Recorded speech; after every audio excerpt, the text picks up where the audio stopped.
नमस्ते जी, Rahul देवरायंस YouTube channel पर आपका हार्दिक स्वागत करता हूं। दोस्तों, आज हम आपको बताएंगे इस वीडियो में जीवन का उद्देश्य क्या होना चाहिए।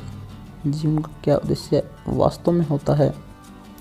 जैसे कोई लकड़ी का टुकड़ा नदी की धारा में पड़कर बहता हुआ चला जाता है, कभी सीधा तो कभी टेढ़ा, पानी के थपेड़े खाता हुआ कहीं जाकर लगता है, वैसे ही जिस मनुष्य ने अपने जीवन में कोई उद्देश्य नहीं किया है उसकी दुर्गति होती है।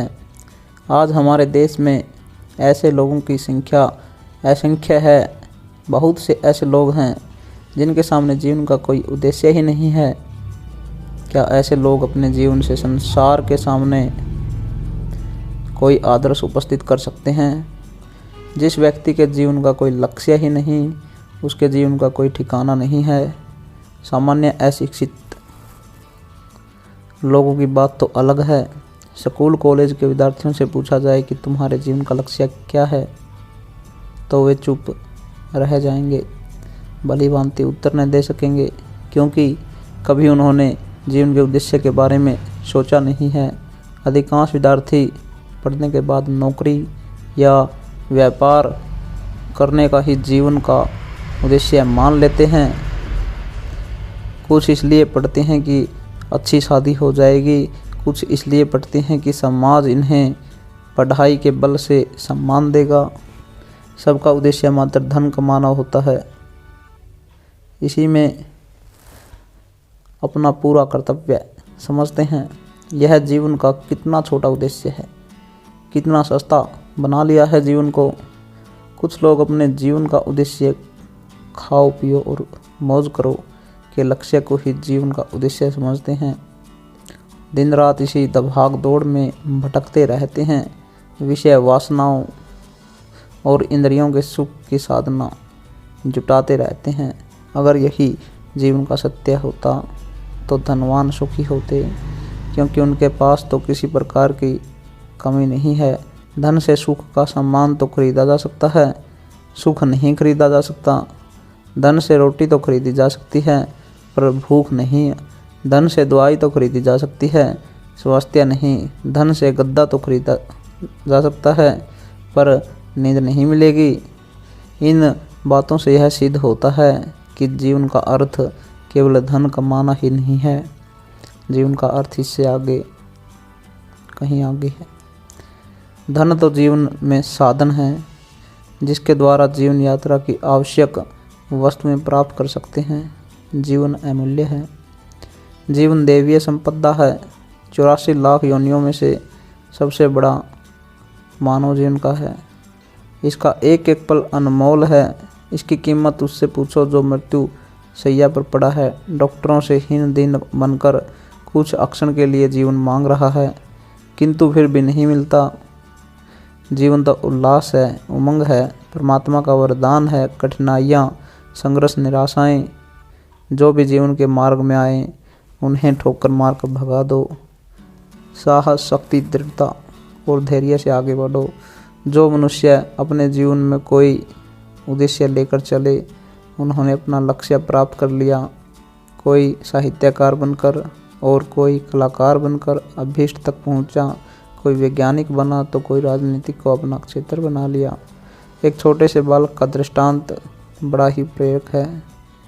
जब वह छोटी कक्षा में पढ़ता था, तभी से उसने अपना लक्ष्य निश्चित कर लिया था। उसका लक्ष्य था, मैं जिस विद्यालय में पढ़ता हूँ उसका प्रिंसिपल बनूंगा। उसने अपना हार्दिक इच्छा को स्मरण रखने के लिए छोटा अंग्रेजी का पी अक्षर अपनी सीट के सहारे की दीवार पर लिख लिया था। फिर उसने यह अक्षर बैठने की सीट पर, डेस्क पर, कॉपी पर, पुस्तक में जगह जगह पर लिख दिया।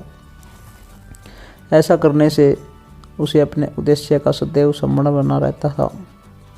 जब उसके मित्र और सहयोगियों को उसका पता चला तो वे उसका खूब मजाक बनाते थे और उसको प्रिंसिपल के नाम से पुकारते थे, परंतु उस बालक ने इस बात की तनिक भी परवाह नहीं की।